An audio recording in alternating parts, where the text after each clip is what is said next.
isesithi kwakhona Sakazo Couplewood ndiphethe uLihle apha uzasintroducera itopic yethu esizawuyishukuxa namhlanje, and it's a very serious one, and I would like for us not to go back and forth to things and thinking that no, let's speak to exhaust this topic so that we say we may have covered every avenue. Therefore, we don't want to. We've done okungokwetu. Abahlali bazayitake from where we leave it off. Certainly. Good evening. Maybe I should say greetings, ladies and gentlemen.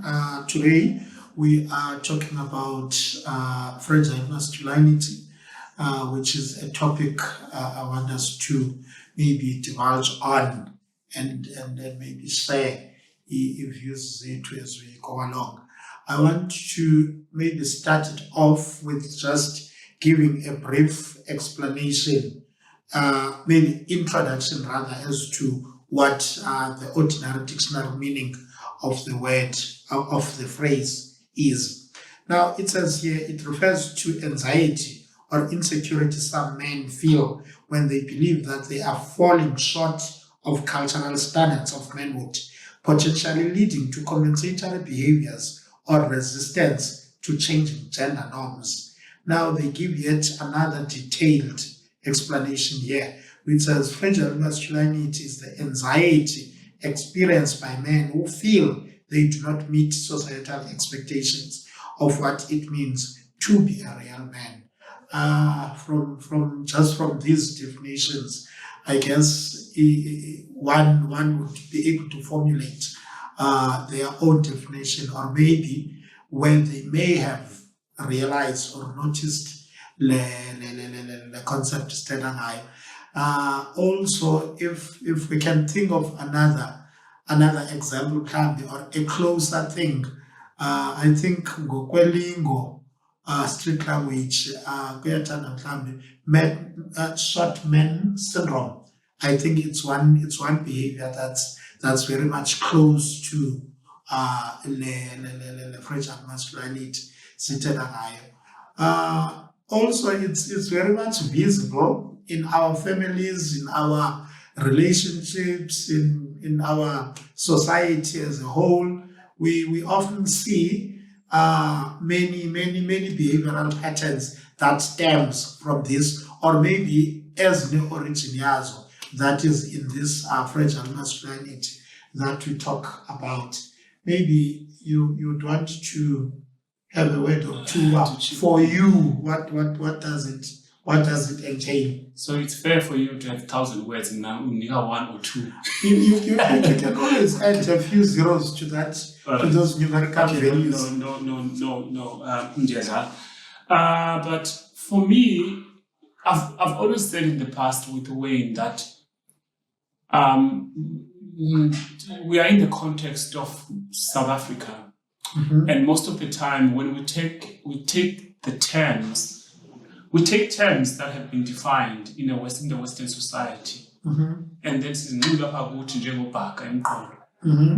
and I'm not trying to dismiss what is being said there, but as you explain it to me, it highlights to me a heightened awareness to certain psychological behaviors. So this means that I'm now Tata who may be aware of the terms. Even kungaba hazy say toilet definition. Anxiety, blah blah blah. I understand, but now that's why I want us to sort of unpack it a little bit and say, okay, fragile, and then maybe the bigger term here is masculinity that we're talking about. Sure. And then masculinity gets to be fragile at some point. And what makes it fragile, and all of the things, the nitty-gritties around that term. So before we come to the fragile masculinity, we need to sort of contextualize the word masculinity first. And then, is it something to attain? Is it something culturally different? Is it something that who derived it? Is there such a thing in the South African context? Is ubudoda part of masculinity? Is being a male qualifies you to be masculine automatically? I get you. I get you. I want to maybe give yet another expanded definition. Now this one, it speaks about, one would say it's a cultural definition of what this fragile masculinity is. Good, these expectations often includes traits like strength, toughness, independence, dominance, and suppression of emotions considered feminine.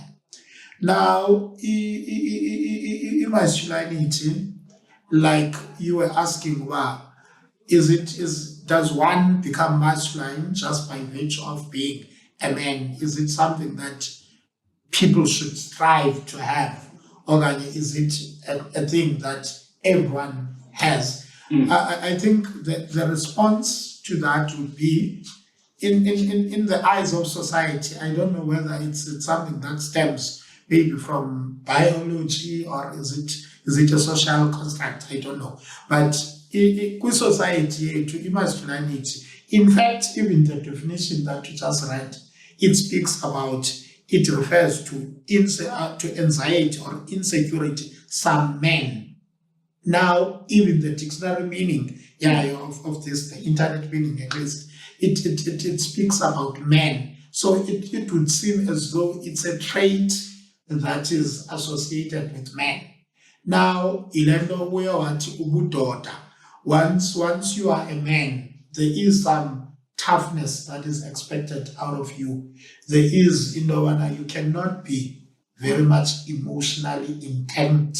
Is it intact with your emotions, how you feel? So you must show a bit of toughness. You must show a bit of resilience. Okay. You must suppress how you feel. All of those things are symptoms that you are talking of this fragile masculinity. But I want us to, before we really dissect all of this topic, we need to first get to the word masculinity first.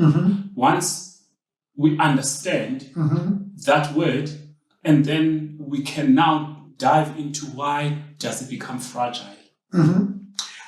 Maybe I get from the definition that it may be fragile because one may be not attaining that masculinity as the definition says, I get you. According to the social standards. I get you.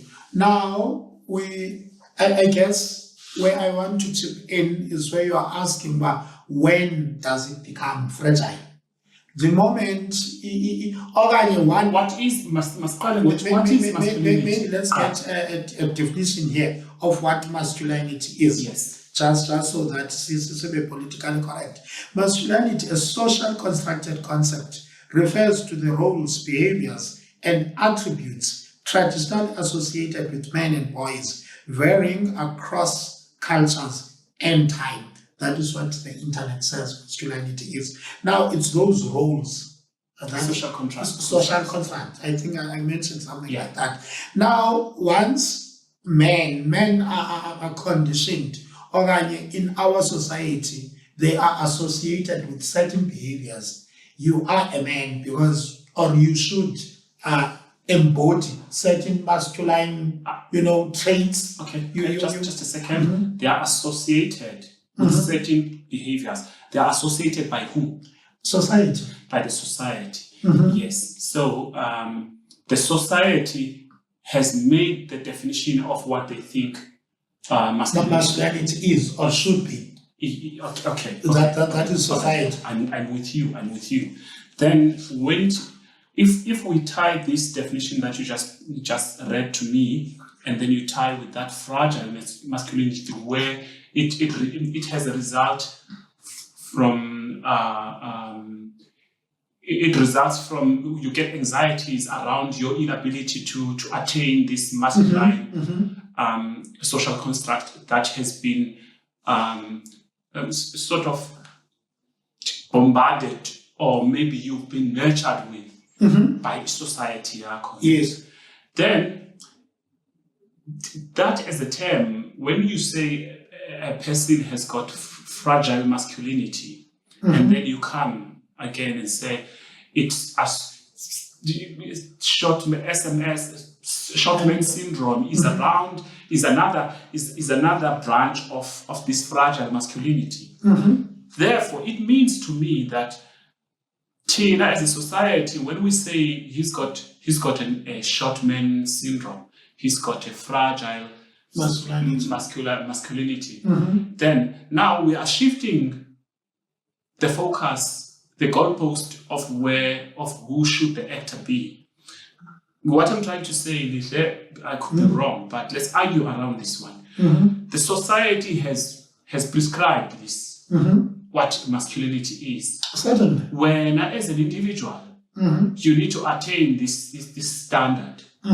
Or wait just a second, I haven't got to my question. Now, when I'm not able to reach these standards, then the society labels me as having a short man syndrome. The same society is labeling me having a fragile masculinity. I want to. There is a bit of discomfort that I have pertaining your explanation. Maybe let's dissect it a little bit. Now, let's start with emasculinity. Now, I quickly want us to go back. Now, it's a social constructed concept, refers to the roles, behaviors, and attributes traditionally associated with men. Now, when this masculinity, it means when men, okay, society, in my understanding, the society where a man is born, by virtue of that person being born a male or a boy, then they are expected to be masculine, at least in relation to maybe a female, a girl, at their age. Masculinity, ngokuzalwa kwakho, society already perceives you or expects of you to behave in a certain manner, and this is one of the things. So this okay. Sorry to interject, but my question was that the society is the very same society that puts labels on me now for not being able to attain its prescribed standards of what masculinity should be. Do you not want to say rather the society is the one that now wants to label you when you do not act or you do not carry yourself within the standard of what is expected? No. As soon as I think just before this thing is not something that you strive for or you attain at a later stage. It's something that men are perceived or ought to have by virtue of them being men. It's a trait. When you are missing this, you are missing the grooming part, the nurturing part of you as being grown to be a man. So I don't want us, because right now I think we are having a whip and we are whipping men and labeling them as having fragile masculinity. And whereas, wait, let me establish my argument. Go on. Because the society has a lot to blame around this one. Because as a young boy, when you grow up, you are bought toys, car toys, you are bought guns to play with, you are doing that, you are given certain kinds of chores, and then of which your ability to be a sort of masculine is based on those chores, and then you get punishment and reward based on your ability to do those things.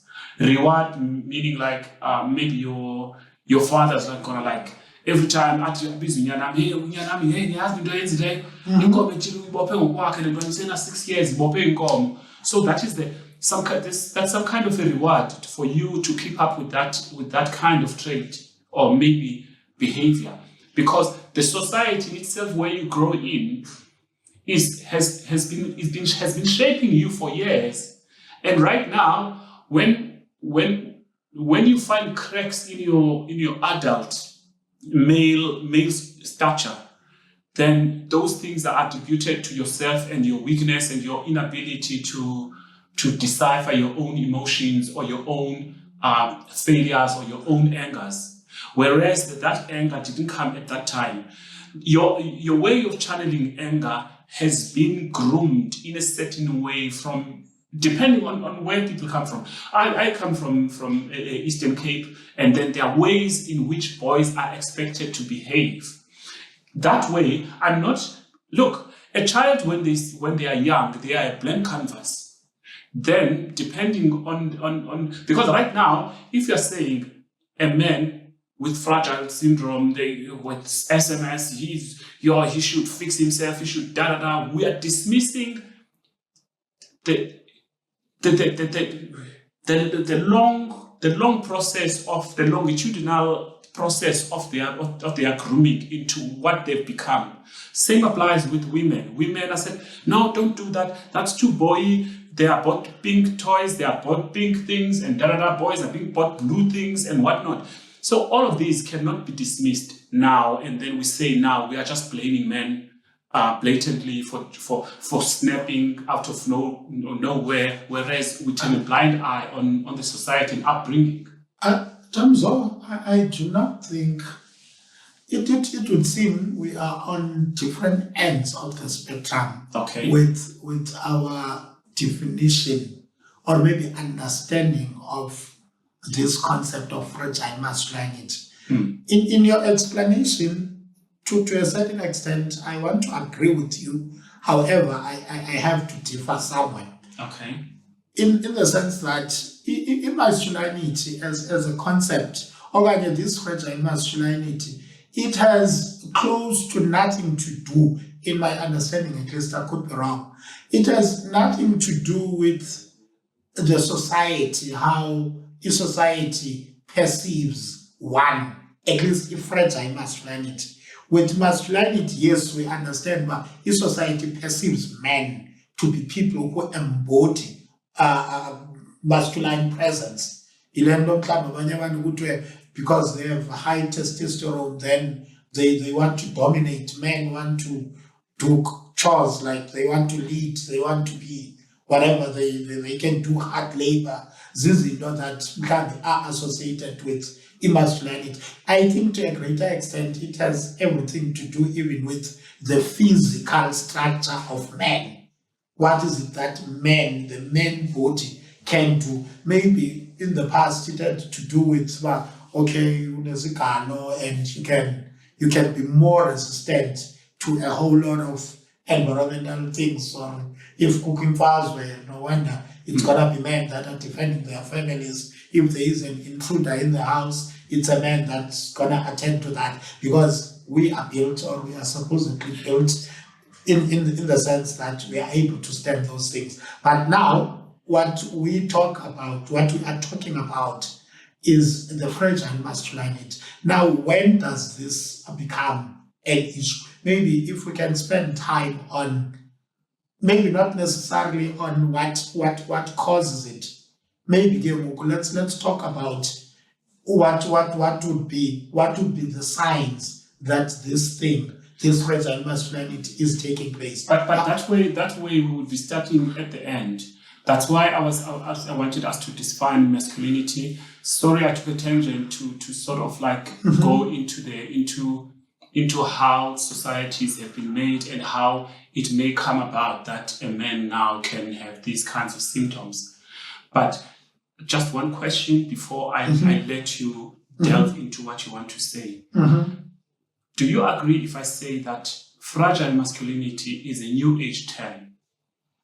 It's a catch-22 one, in that it could have been the term or the phrase itself. It could be that it was not that prominent in our societies, maybe as black people or in my world. But has it been there for a long time? I would imagine so, because masculinity has always been there. I mean, as traits in this data, in the past, still predominantly is patriarchy is like that. When men are put in a certain pedestal, or men are supposed to protect their families. If there is an intruder, that's how we grew up. We always know, it's the man of that household that will go and attack the intruder in that household. Now that's a trait that speaks about masculinity, because my daughter are always associated with tasks that requires or that makes use of this masculinity concept, whereas women on the other side are perceived to be feminine, which is the complete opposite of masculinity. So I do not think it's fair. And Neil said I do not think it's logical to say it's a new concept. It could have been not described as being fragile masculinity in the past, but if we look back, we could see even when men, for instance, who do not embody or who do not live up to the standards of this masculinity, when they are being insulted, it still happens even now in this 21st century. When certain women at least, want to insult certain men for certain traits, they would say, "Oh, you're not fast." Now, that would be speaking to men who do not or who refuse to act or who refuse to embody certain traits which are perceived to be masculine. If, for instance, in my house, because school and then I say, or I dismiss that so that my woman or a partner that I'm married to or they are females, they would expect me to be the one attending to that. And if I don't, the insult they would throw is that whatever. Because in their I think Lihle, you got this constructed very well in terms of the argument and in terms of the outcomes of what fragile masculinity is, but I don't want us to turn a blind eye on the timeline of events that could have potentially led to a whole lot of other complexities within masculinity. That's why that I was saying this could potentially be a new age term, because remember, back in the day, in the Stone Age, maybe a man was meant to go and hunt and blah blah blah, and then his social standards where he was measured on their abilities to do those things. But right now, I don't have to go and hunt.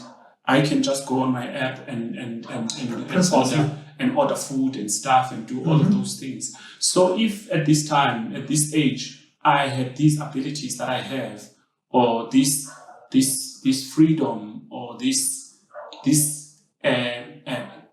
a lightness that I have right now, at that time, I would never qualify to be a man.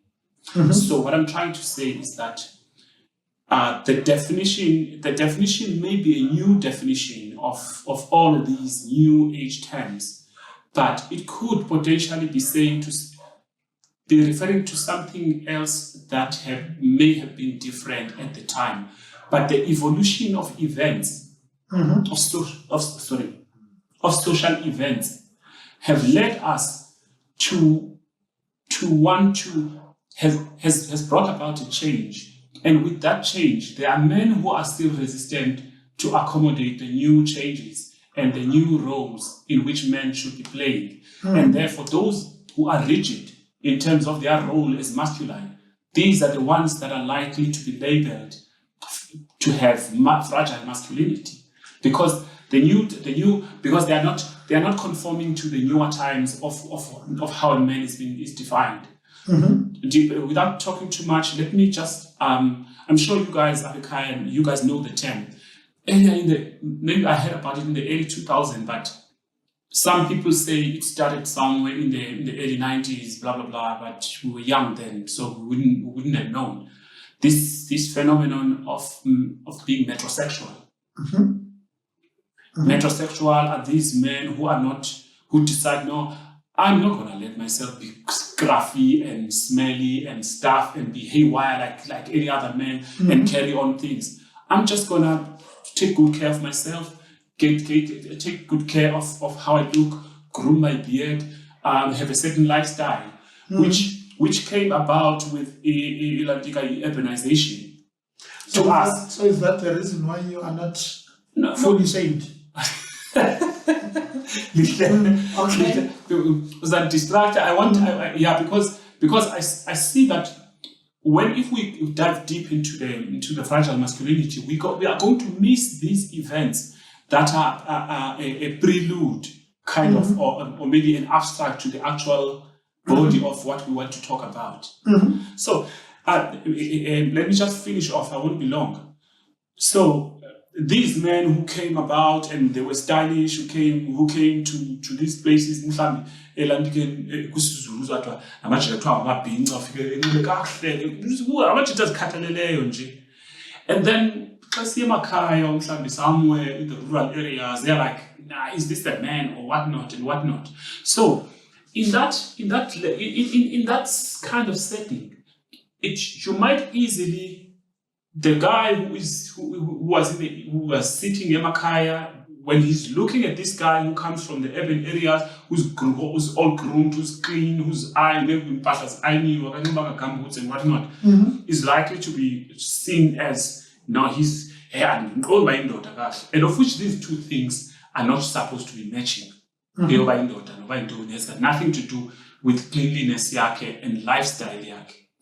Moving along, men had started to embrace fashion as time goes on, and then all of the things. Men started to take care of themselves, take care of their skin, and they go to spa now. Things that traditionally. Why do you not do these things when? Wait. Why is this guy so personal? Anyway, but upon the akon, this thing, it's got something to do with rigidness in people who are not readily accepting to how the social evolution has been happening. Yeah, I hear you. I guess what you are speaking to is the genesis of this concept, and we can spend time on that and from where we come from, why has that been the case to where we are. But with your permission, or with your maybe permission is the correct word. If we can maybe fast forward a little bit to where we are right now, because I want us, at least by the end of this set, at least about how do we see it? How does it present itself in the modern society? When we say a man is suffering from fragile masculinity, what do we mean, or how do we see it? Also, what can be done? What can be done to eliminate it? I will go first. Most of where it's common, rather, let's use the area of relationships. Most men, unfortunately, even though Sikule 21st century, most men still want, or are still mentally, women are less superior than we are as men. And I'm not saying that's how I think, but a random man there in the streets, if you check them, mentality is still there. They are a man, and a woman ought to do certain things, and if this woman doesn't do these things, then that woman is tainting this masculinity. I will give an example. You're still dismissing that point that I said of it's rigid to adaptability. So which means that man has not broken out of that space of those olden ways of looking at things. Kalotamzo, I agree with you on that. Now, I asked, with your permission, that can we fast forward rather to where we are? Okay. I'm not dismissing where that man is coming from. Okay. But where we are currently, back to my example, in a relationship, in an intimate relationship set up, a man wants to believe that his partner is his territory. Now you want to have a control over the whinings and dealings of your woman. You do not want other men to have, just to tie it a little bit on the topic we had of what male bestie and whatnot. The reason most men would be anti the idea of this woman, a relationship guy, having relations or relationships with other men is because most men believe that that woman is his and his alone. So a territory yakhe leyana. Hence, as what any other man that has a relationship with this woman, I'm considering her as an enemy because in his mind, that other man is trying to intrude in his territory. Now, if your woman entertains this or finds comfort or pleasure, it could be by pleasure, I mean clean pleasure, I'm not even talking about intimacy or anything. Like fun and stuff. Fun, okay, just any other, benefit of a relationship. Now, that man, in masculinity, because again, as men, we are built, we are programmed to believe that we are masculine and therefore we protect what's ours. We guard, with all that we have, with our masculinity. Now, one would feel, once that woman that is part of his, compound, or that is part of, his assets, now is entertaining or is being entertained by this intruder, then you start to feel that as a man, you have failed to deliver in terms of your masculinity. Hence, you would want, as a redress to that, you want to attack that other man. You want to eliminate that man because the territory yako is no longer safe. Okanye, masculinity yako is not as strong to deter the other man from being an intruder in your territory. Hence, how it goes further is that it starts from those little things that you cannot handle the emotional side of things, or you do not have the mental capacity or ability to be at peace, or to work with that. What is happening here? What is this other man doing? Why is my woman entertaining this? It could be just a clean platonic relationship. But because men are supposed to be masculine, now what dominates in most men, and I certainly hope that it gets to a point where everyone adapts, or maybe, they transform their thinking so that Uzo understand why not every response warrants a masculine, and not every change, what is it? Not every stimulus, is it a stimulus? I think in science they call that, not every change in your environment warrants your physical presence or your masculinity. At times, as men, again, maybe we need to put these arms, biceps and whatever. Which ones are biceps? Whatever. Is that are physical. Club just exercise even the other muscle. You see, okay. Not all fair, guys. Ne? I don't want us because from our previous topic, I think a lot of people at sort of were taken aback by the view that I had on the male bestie. I came out strongly, and I'm not backing down from what I said. But I was because for the sake of the podcast, we need to have contrasting ideas so that we can show what's happening in our society. And just as a disclaimer out there that Lihle may throw in different examples and different ideas here, that are happening in our society. It doesn't mean that all of those things they befall him, but we are standing here in this platform for different perspectives. So I'm taking it to myself that whatever that I'm saying, it's something to ponder about and think deeper about in your own space, because maybe my thinking is gonna think about it and end here. Yours, you can stretch it a bit further and a bit further.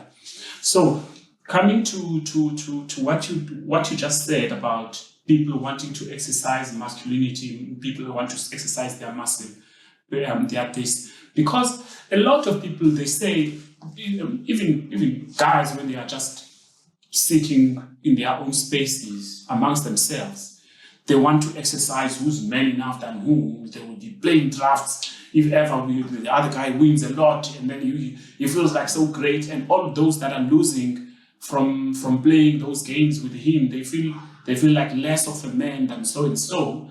Mm-hmm. And then you find also the cliques that we organize ourselves at. There will be this person that sort of like seen as a ringleader, and normally I'm talking about guys here, and this guy would be a strong guy where we think like if any shit were to happen, he will stand up and attack first and stuff and all of those things. All of that those embedded ideas, they have been constructed in our societies, and we've been groomed in that way. So it is unfair now overnight to expect that a man, look, you are a grown-ass man, and therefore the societies have changed. We are in a civilized way. We are not in the Stone Age. You are not going to. We are not going to elicit your animalistic instincts here. Mm-hmm. Whereas in another setting, you encourage this. In a different setting, you must be soft. You must be a gentleman. You must be like that. There, you must be a man. There, you must be like that. And also, is masculinity in England the same as masculinity in Ecuador, and the same as masculinity as Swatini, as the same masculinity as Venda? Would we have variations of masculinity, or it should be standard? It's a difficult one. It's a difficult one in terms of. I'll tell you why. I'm saying it's a difficult one. I would imagine that it's not the same in different places, because the more civilization takes place, is the more easy those years change.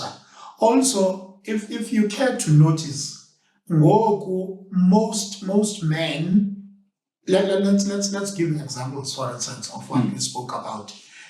Again, we said this masculinity, men will be expected to be providers, will be expected to be protectors, they will be expected to do all sorts of things that are associated with manhood or with masculinity.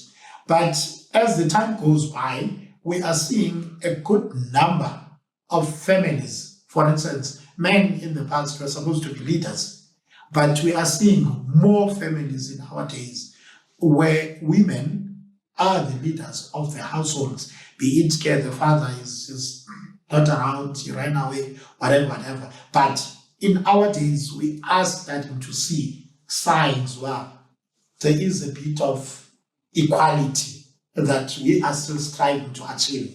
Mm-hmm. And equality then is influenced, or where we are, is also influenced by other role players, such as the economy as well. The more developed or the more civilized, the more moneyed people are, the more views zabo on certain things start to change. Because think about it practically. If the woman in a heterosexual relationship, if the woman is making more or less enough money or more money than the man, then really who is the man in that relationship? If we are to stick to the definitions of masculinity and fragile masculinity, again, we would agree that masculinity would expect the man to be a provider Yes. in this relationship. Now, if the woman is the one who is providing, isn't then that woman the man in this? I mean, it's debatable. I don't mean he is the man, she is a man because she calls shots, but in reality, that's the truth. Yeah. So this is where, that's why I was saying this becomes really blurry, ne? Because at some point in your definition of saying that these are the expectation of a man from a man, and therefore, and the woman is as capable as that of a man. Are we trying to say now that woman is a man? If we are to define manhood solely on the ability to provide, Yeah. then that woman Would be is a man. Yeah. If Yeah. we are to constrain it in that context, Yeah. then that woman is a man. But I want us Tamzo to take yet another example. Okay. Now, let's move a little bit from this element in relationships and men protecting their territories. We are gonna come back to it. Let's take another aspect. Now, one of the examples which were used in our definition were about the emotional vulnerability or the emotional space of a man. We said one of the things, for instance, that emasculinity confers on men is that they should not be as emotionally in sync with their emotion like women are, for instance. Now, to see that this really is a reality. Have you ever, I always speak with people in different walks of life about different things. So we can assume, let's just use assumptions on this. Have you ever realized how common or how prevalent is suicide on men than it is on women? Yes. The stats show. The stats would show that. Now, one of the reasons, and if you go, again, kind of hold that thought of his stats, if you go on places where there is help that is being offered, your psychologists, your therapists, whatever, or even, let's take it down a little bit. If you are to board a taxi, a flight, or a bus, you are likely to get or to hear women conversing about their problems. If you say taxi, it's likely that no mama or complain about umntanakhe, umyenakhe, finances akhe, no. In that way, they are debriefing. That's therapy for them. They are talking about their issues. If it means they need to cry, they will cry. If they have to embrace each other, advise each other, be emotional. Even at work, if women are struggling with certain things, it's highly likely that there are going to be people in the office, just colleagues, who will know about the problem that woman has. And if it requires her to cry, to break down that day, then that's what it will be. But men, on the other hand, we do not do that.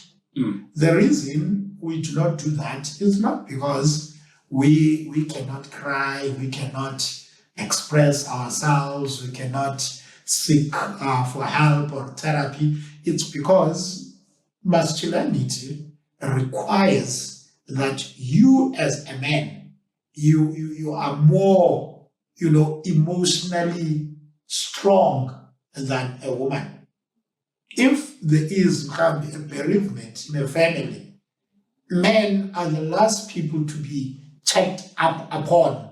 It's always going to be females that are being consoled first, or that are being consoled altogether, because men are supposed to be emotionally strong. They are not as emotionally vulnerable as females. Now, that's another trait of masculinity.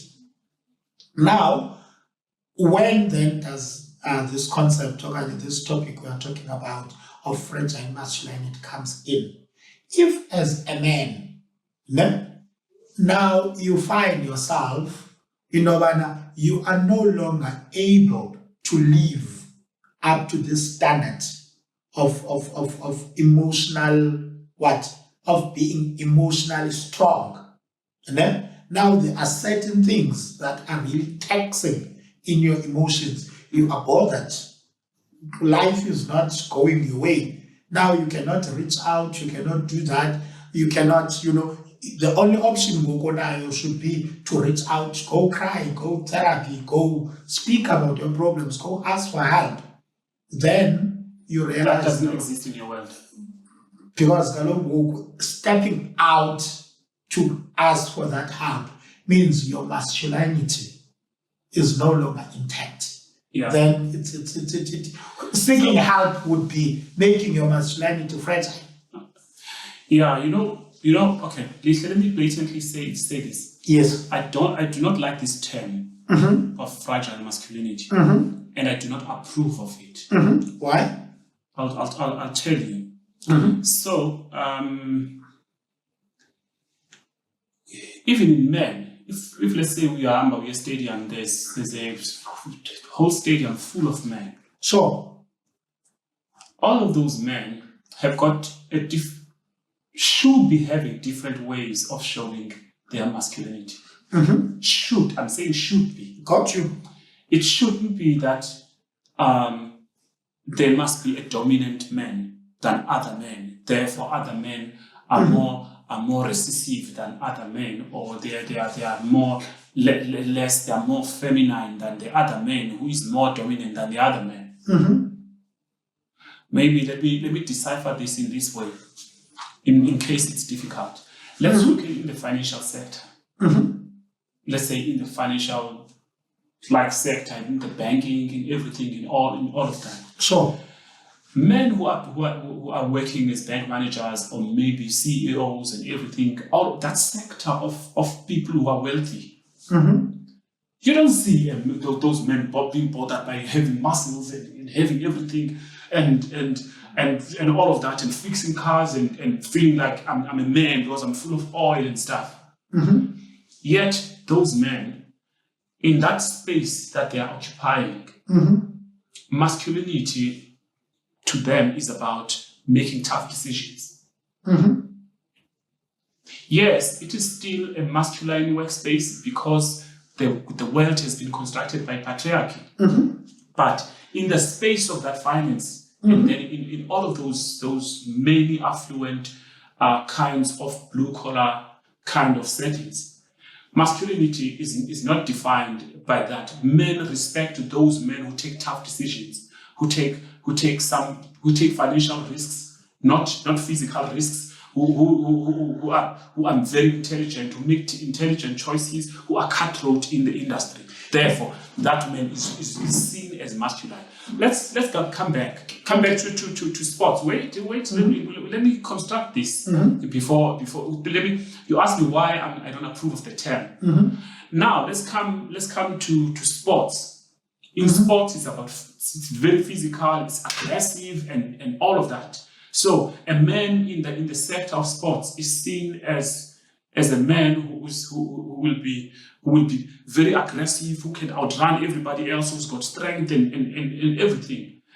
All of these are still attributes that each of us who are men who want to exercise masculinity, we can choose all of these other avenues of showing that I'm a man. How I'm going to show that I'm a man is not by muscle, but it's my ability to make tough decisions at a tough time.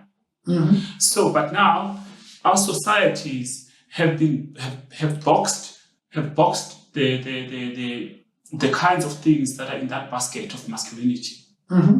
So, in a nutshell, what I'm trying to say is that there's a spectrum. Let's say in that spectrum, there's feminine this side.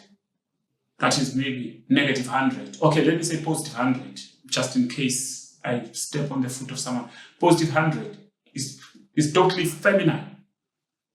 -100 is totally like masculine.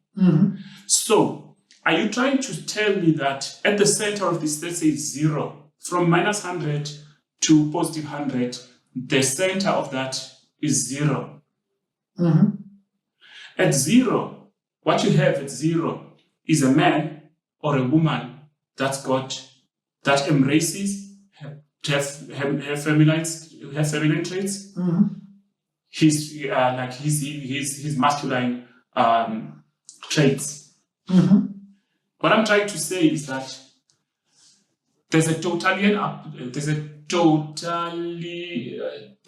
approach to this. People want you to be 100% negative 100. They will say, yes, you are a man. And therefore, we forget that there are spectrums and different kinds of settings where men can grow in. I know a lot of people who have these stereotypes of that men that come from France and England are gentlemen. They are soft. They are like that. They are like, of which in a South African setting or in an African setting, in our setting, those men would be seen to be having some feminine traits with them. Of which it's not necessarily feminine traits. Remember, according to Carl Jung, one of the psychologists, the archetypes of a child that is born are central. A child can be swayed in any direction. They are an open canvas. But as we grow them, we groom them, we push them to give them these ideas of gender roles.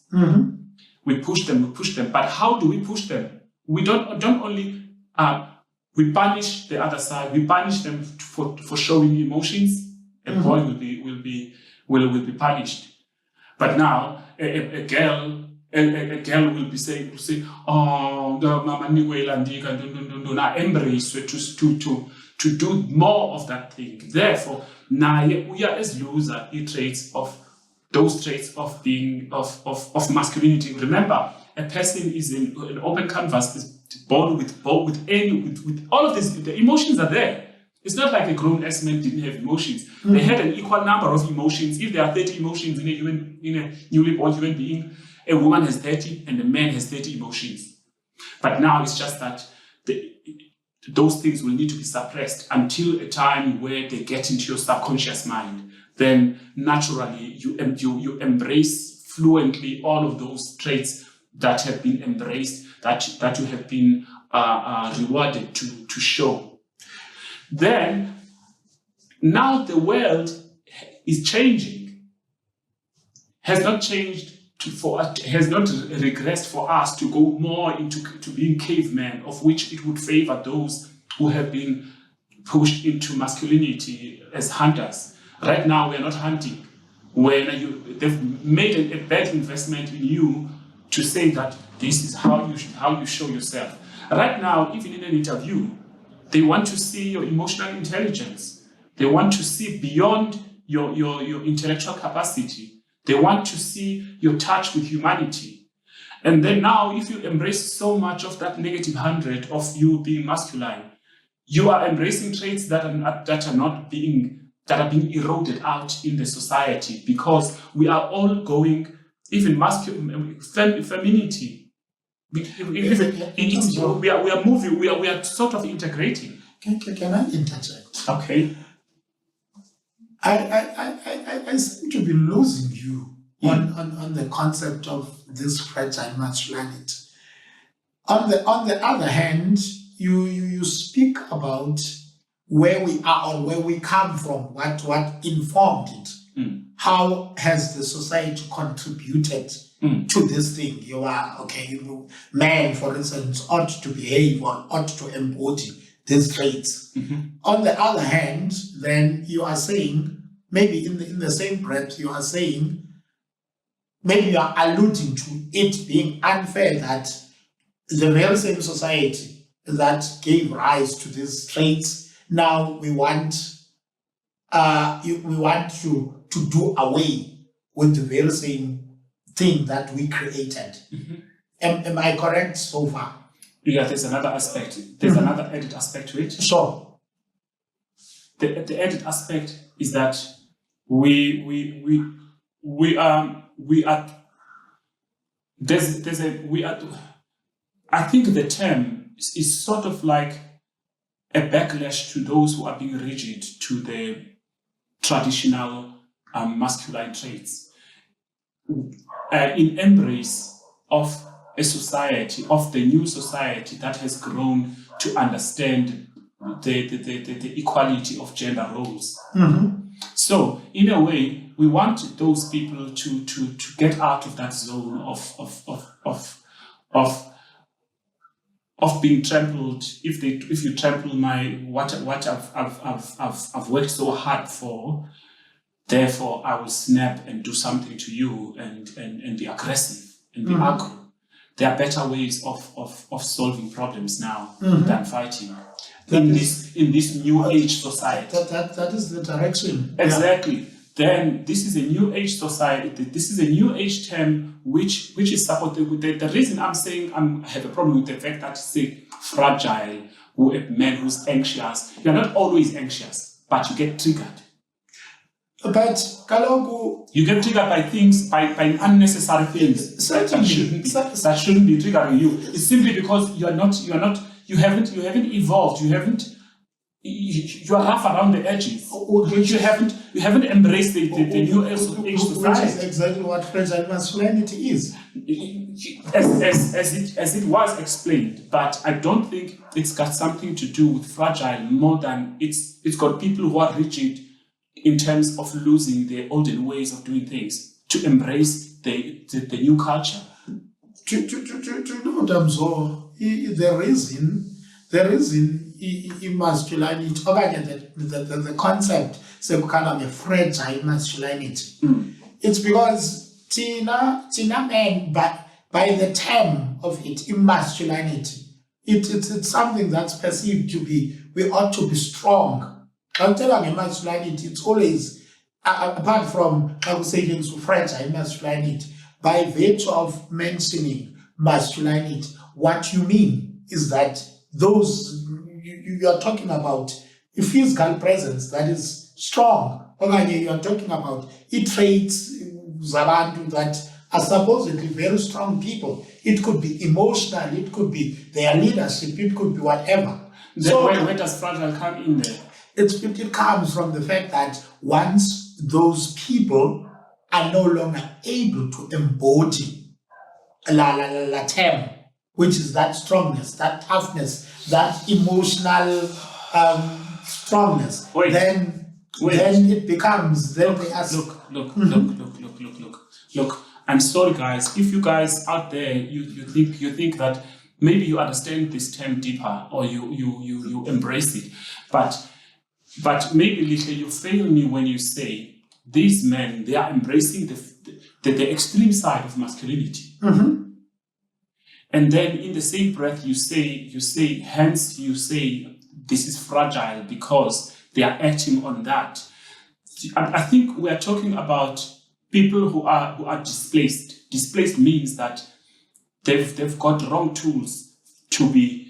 It's like a person who comes with a spade and a shovel in the kitchen in order to boil eggs, so to fry eggs, kind of. Because whatever that they have, it was right in our society at some point, but this is the wrong time. Those people have been displaced. So whoever is still lingering on the olden ways of what a man and what masculine is, then the society is going to punish him by giving him such derogatory terms as Shockman syndrome and fragile masculinity. But fragile means that you are holding so much on into it. Maybe this is what it means, because you are holding on to rigid ways of operating in a society that has changed, and that embraces a different kind of approach to life. How then would that explanation be different to someone that is just being patriarchal? Because exactly.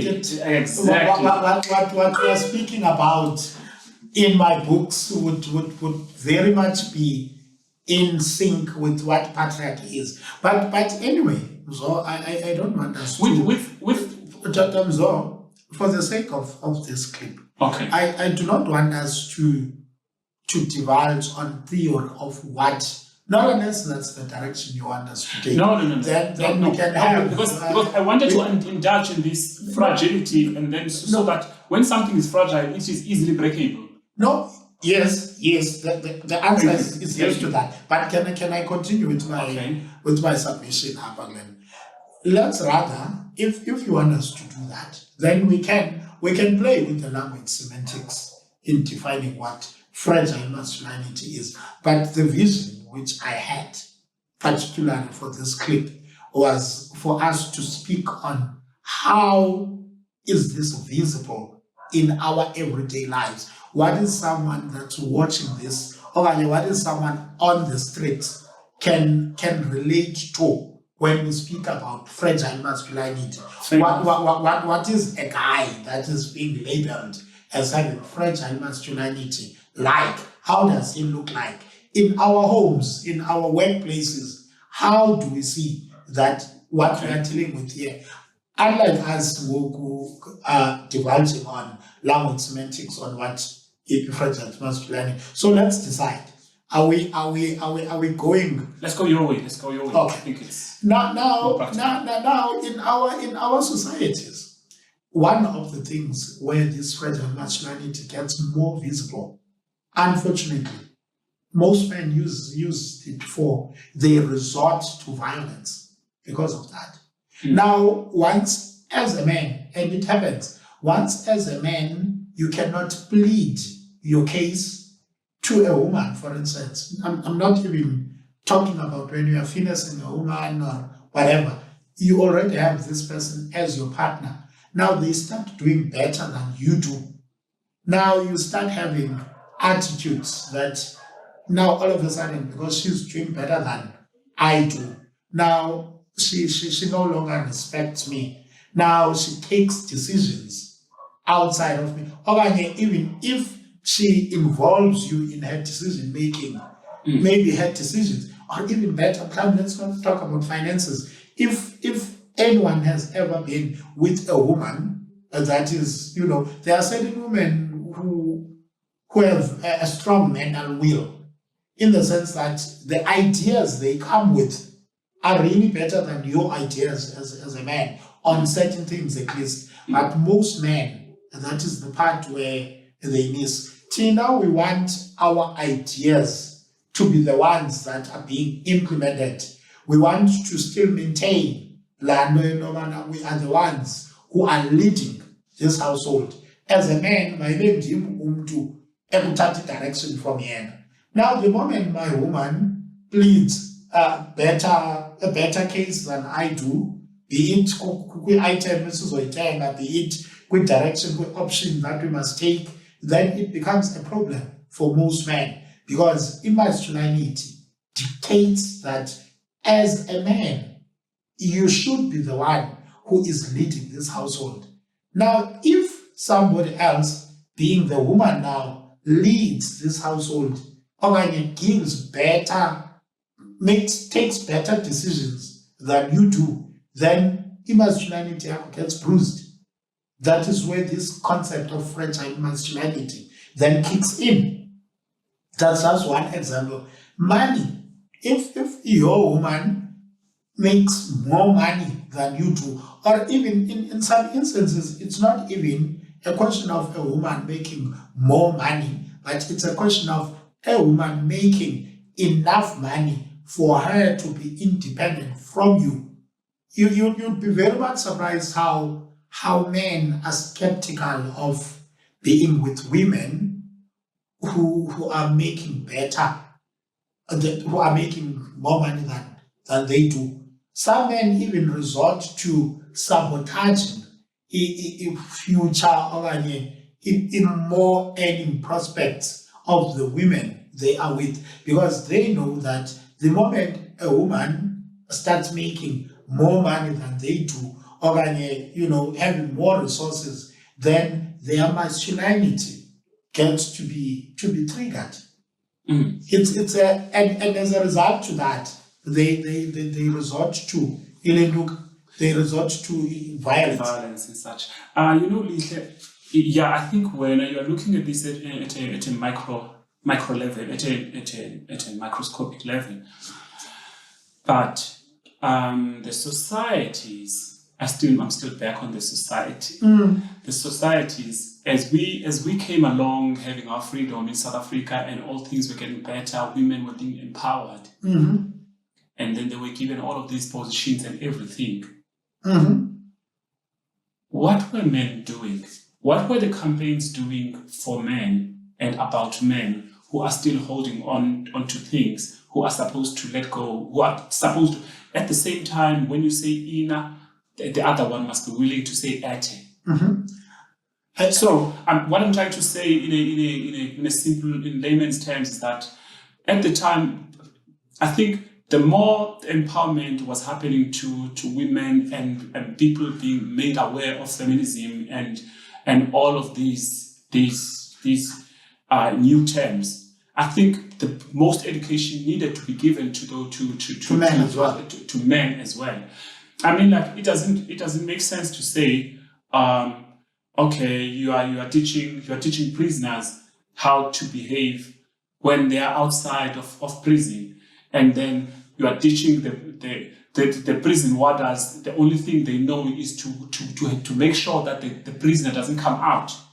So at some point, you need to let the prison warders to be aware that, look, there's a new phenomenon coming that you guys need to embrace. There needed to be campaigns. Men are left on their own, and then what happens is that a man just gets it.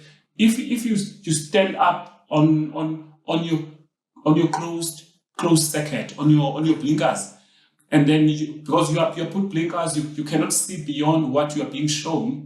Therefore, you are likely to do something over and over because you are not being made aware of what's happening in your surrounding, and you are just being left to know about it. It's still part of that grooming of masculinity. You are a man. You should know how to behave Can I interject? in this new society. Can I interject for a minute? Is what you are saying not the same as in our days? We see a whole lot of girl children being groomed on how to survive, how to be better people, and but there is little that is being done for the boy child. Yeah. I think that's how I understood you to mean. And I 100% agree with you.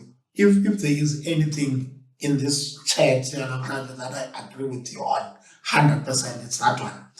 But I want us to then, I will play the devil's advocate here. But now you see that you are lashing on a micro level, whereas the problem is on a macro level. No.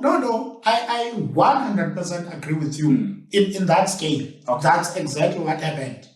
Exactly what happened. Because remember, what was happening in the past, men, because of patriarchy, for instance, were in a better position than women.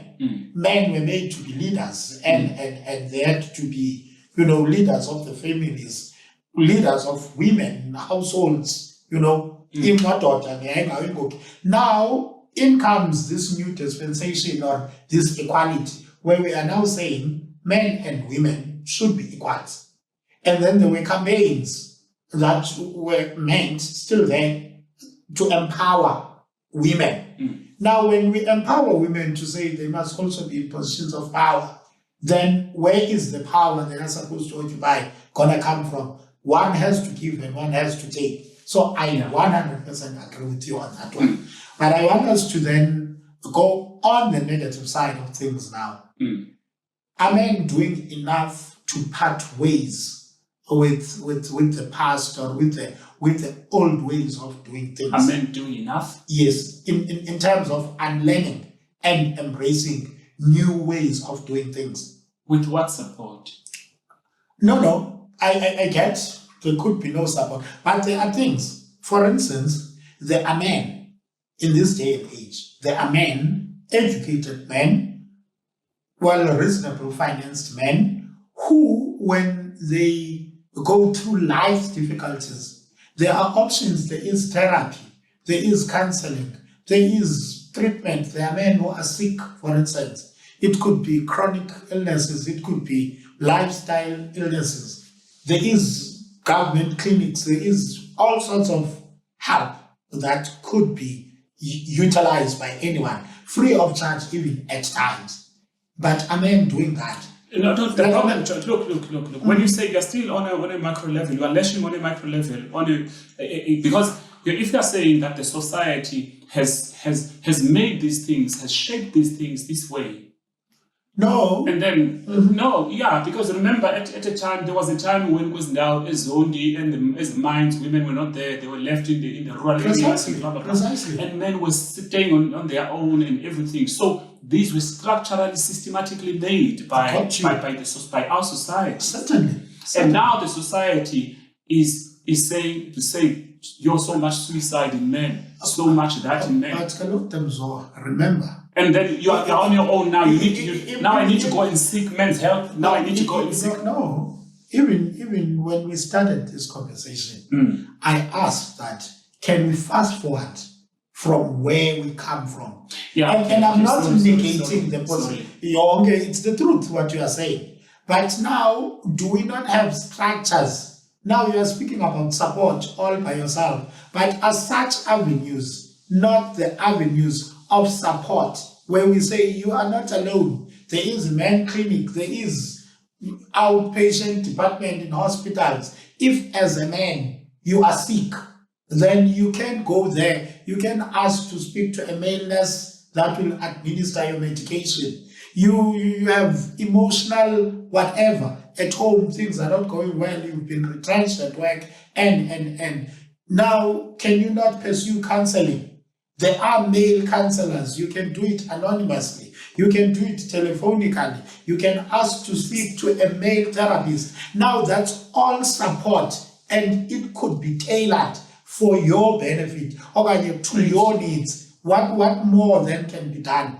Is it a question of for us men to then adapt to new things or to new ways of living in a society? Should it be like in the past where kuzovele kufike truck okanye kufike amapolisa athatha amadoda kuthiwe makuyiwe emfazweni?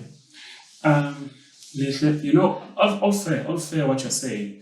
But you do know that you're saying that there's a man out there, a black man like me, who has a lot of money, who gets away with a lot of money. Not me. Not me. No, I don't. So, who has a lot of money, who gets away with a whole lot of this patriarchy and misogyny and male dominance and masculine dominance in his household and his society, but simply because he has money.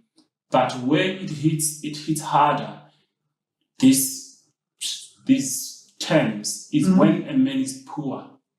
When a man is poor, it's these things, they get to be so accentuated to him because he's so easy to act on what on not knowing. And you'll find out that these people who are busy doing gender basing and everything and who are all pro-masculine and everything is all the bottom part of the society that are not educated.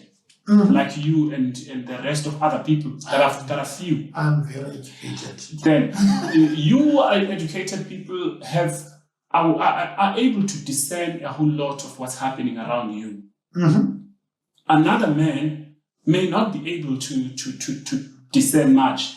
Ifike apha uzofuna into nansi cherry ayifuna naye ebeyifuna le cherry yathi nika wena attention so much ajonge it. I know is that nayibethi isifika nini apha emlweni ngo yabona sesemlweni.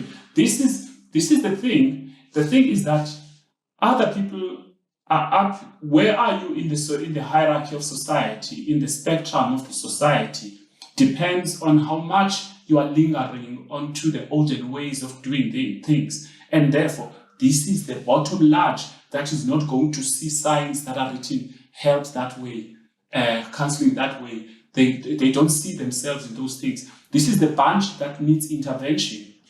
Now, okay, just one last point that I wanted to make was that feminism has been, by virtue of promoting feminism, of empowering women.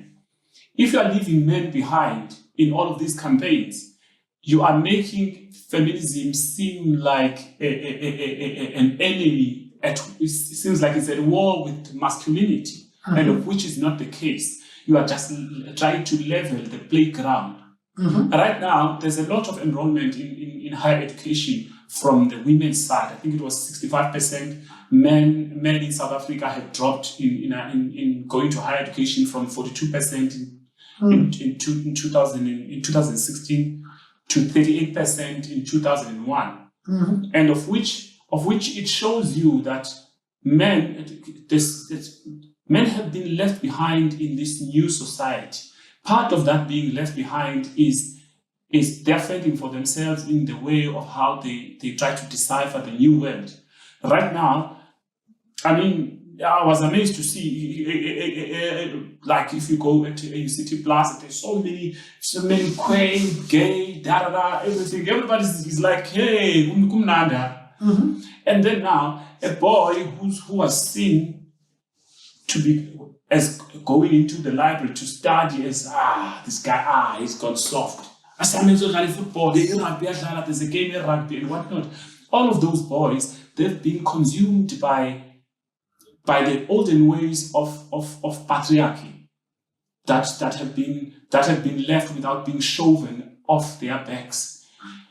And then they were left behind with that bus that said, no, we have left this behind. We're embracing this new way of thinking. Now get educated. Once you get educated, you'll understand what they mean by these terms. You will see that this is not a threat to me and my masculinity.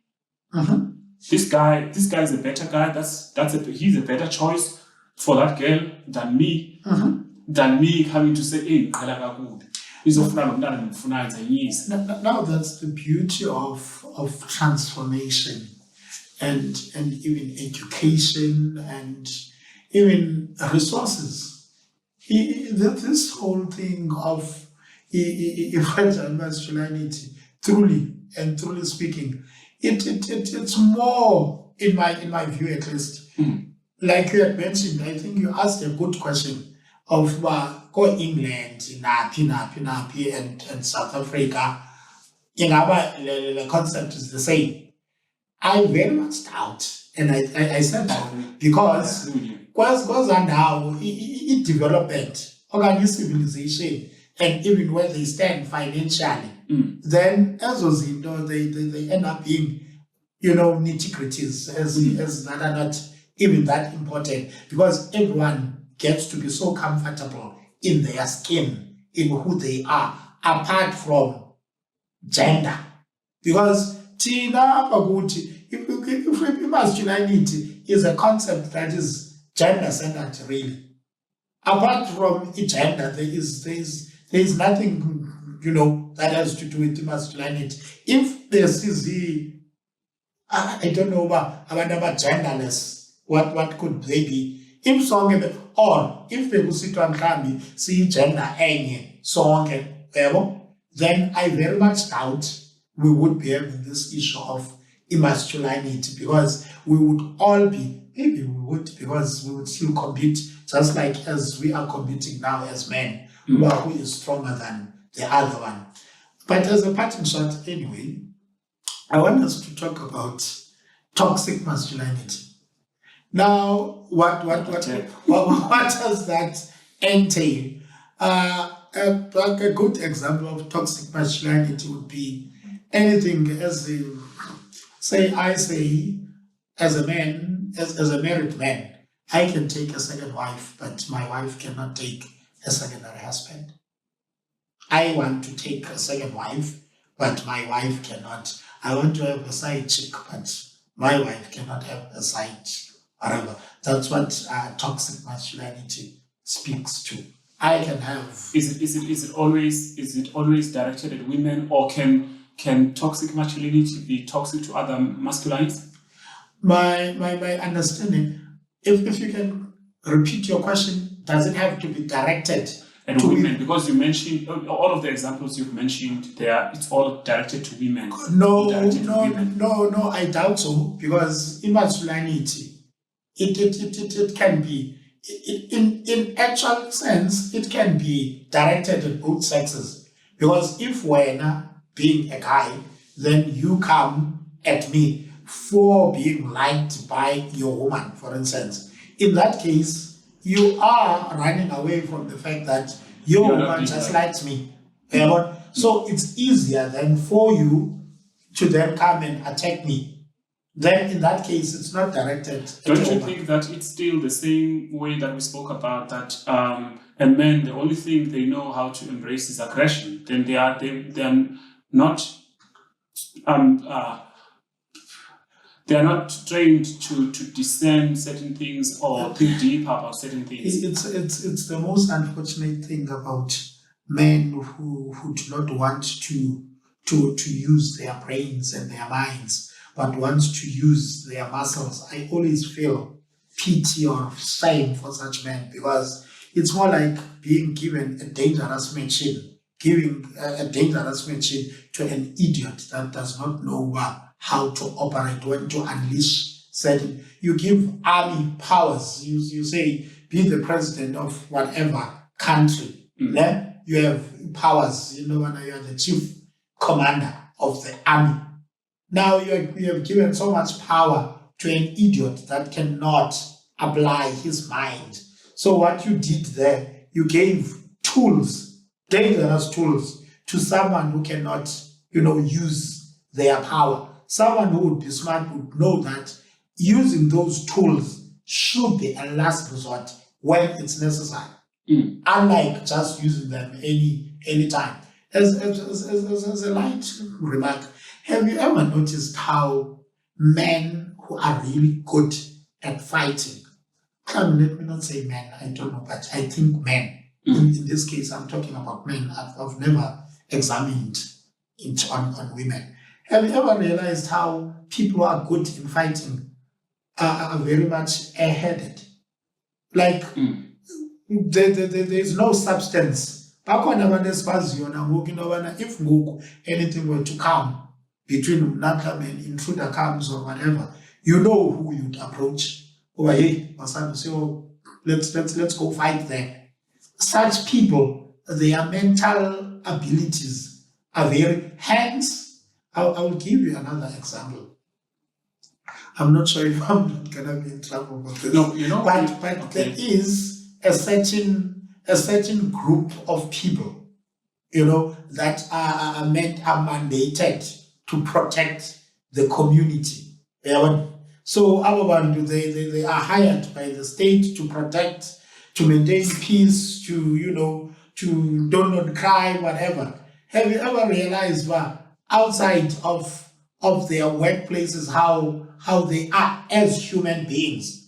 Have you ever realized how common it is to hear that no ubulele ichere yakhe ufike ineighbor yakhe kusenza into ethile wafaka kuyisibhamu? I'm not saying all of them, but it just so happens that most people who embody a physical presence are likely to be very much. There was a saying. Yeah, no, I get you. In if I were to add on that, in biology they say what you don't use much, you will lose. Exactly. So if you don't use much of your brain and all of your activities are all Physical and stuff, that's all you embrace. Therefore, so shrink up and understand? Maybe the opposite is also true. Can be those ones who pride themselves in using more of their brains are not so good with their physical. Exactly, the opposite should be true. That's why I was giving that example of saying the people that are in the affluent finance world. They're like those guys. They just wear their suits. They don't have time to fight. They've got mental wars going on with numbers, and therefore, so each one of us, whatever that you want to embrace. These are my parting words before I hand over to you, Alicia. Each one of us can embrace whatever. You can give it terms that you do. No man, I'm chita usofty. I movie. Don't so kumboni klela pata ngai glass. No chita. Man, nobody move. And all of those people are normally people. Let me say, come back. Bone rents. Uskelele pa. Nizonwabele. No nanzi. They feel. There's something that threatens them about you, but they don't know what it is. Therefore, they jump they jump to the very first thing that know that it boosts their masculine ego. Maybe they are being miserable. So the only thing, I mean, come in terms of can I complete the sentence here with my example? Okay. I have seen it many a times. You know, men that are not doing well than you are. At times it even happens that it's men who are doing even better than you are. But the first thing they will go for is just they will attack you on your on how they perceive you to be, or on your perceived sexual appearance. I will give you an example, because I'm big or whatever. Now there is always a perception that okay, he's likely to be gay or whatever. Now, which is boy or whatever, and it never comes from a place or from a good place. It's always from, if with those men, they are not comfortable in their own skins, in who they are, with their own politics and upbringing, their own, or even better, their own sexuality. They will, the only thing they will ever attack you on is their perceived sexuality. Yeah. No, look, to add on that, I want us to have a rounded approach, because that you've mentioned that I've been aware of that also happening. And also there's this one of even men that being toxic to another man, like you were saying, toxic masculinity, where you go to a place, uyafika in such and such a place. There's a place that has been mentioned, eGooks nayo uyafika pha uzithengele iHennessy yakho and usihlalela nalo muntu uhleli naye kwathini, and then some people have a problem with you. Who's that guy? But there are so many people here, then why must they ask you? It's because you came here, you bought Hennessy, or Gucci, now they want to know you. Then it means that there's a space part of this thing, because these people have their animalistic instincts heightened. Therefore, they use those animalistic instincts. Ingathi wena uzobagqibela space. It's being territorial. Ingathi phungukile oxygen. It's being territorial. Then I don't think saying that embracing these kinds of behaviors by very nice new age terms, no, he's like this, he's misogyny, all of these textbook terms.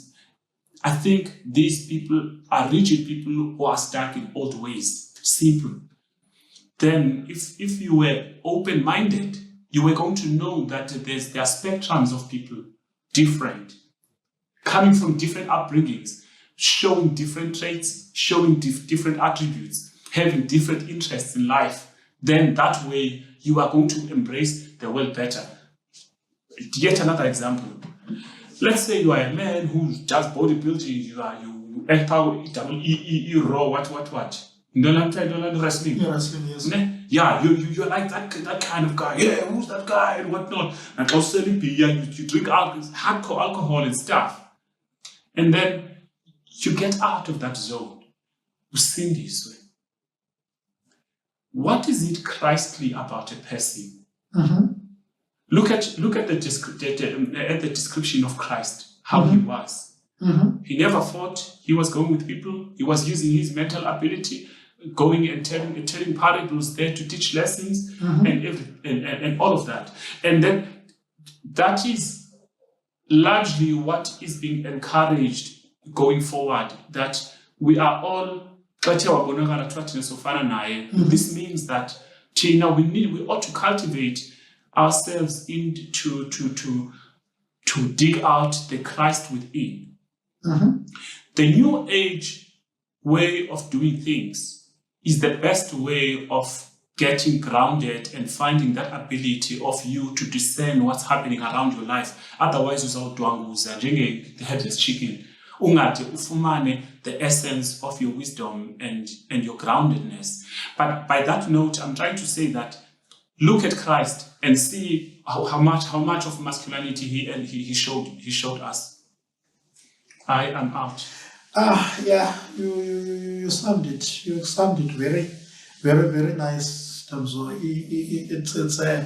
It's a challenge, gents, and the more we embrace, or the sooner we embrace it, the better.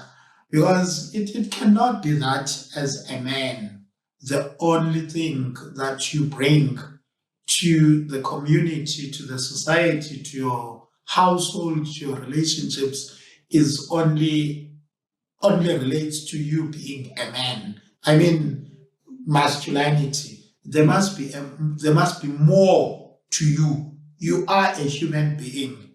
I mean, you are not just your sexuality. You are not just your physical presence. That way now you were built to have different genitals to those of females. You need to upskill yourself.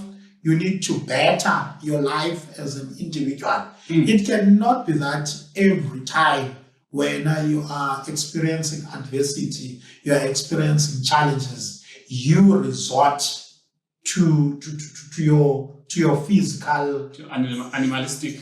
that cannot be. It cannot be that every time you're challenged, you will fight physically. Some things you need to exercise. The brain as well, actually, is a muscle that you also need to, flex now and then. Yeah. But most men, really, whenever we are faced with challenges, whenever we fall short to the standards of this masculinity, we are no longer able to provide. Our emotions are now taking over. Hence, you find out that there are so many men in mental institutions. Yeah. You also made an example in terms of something I never thought you'd mention, that we ought to be Christ-like. And with that being said, really, it could be a scriptural context or a biblical context. But if we are to be Christ-like, we have to embody really the character of Christ, which is things that affect actually as the masculinity and stuff like that. Do you know how much anger contributes to the downfall of man? Most men suffer from anger. And it's never a question of climbing about angry, really, but because other aspects of their lives, we tend to negate them. Where you are supposed to ask for help, where you are supposed to express your discomfort about certain things. If you go in or in your relationship, you have to say, "Tell me, I do not have money. I do not have means to do that. I cannot afford this. I am not comfortable about." The thing is, all of the portals that have got those things, it's not like masculine men don't have emotions. It's just that those portals have been closed. So Tina, we ought to unlearn a whole lot of things about ourselves, about embracing our emotions. Same applies like, Kutwe, you are not your upbringing. Therefore, this means that you need to condition yourself away from your upbringing. I come from a poor family, therefore that's why my life has turned out this way. So when you don't condition yourself up from your upbringing, because coming back to this masculinity, you need to open those closed portals that you are not able to embrace. Sometimes a man doesn't know how to talk. If he's angry, he just gets out of then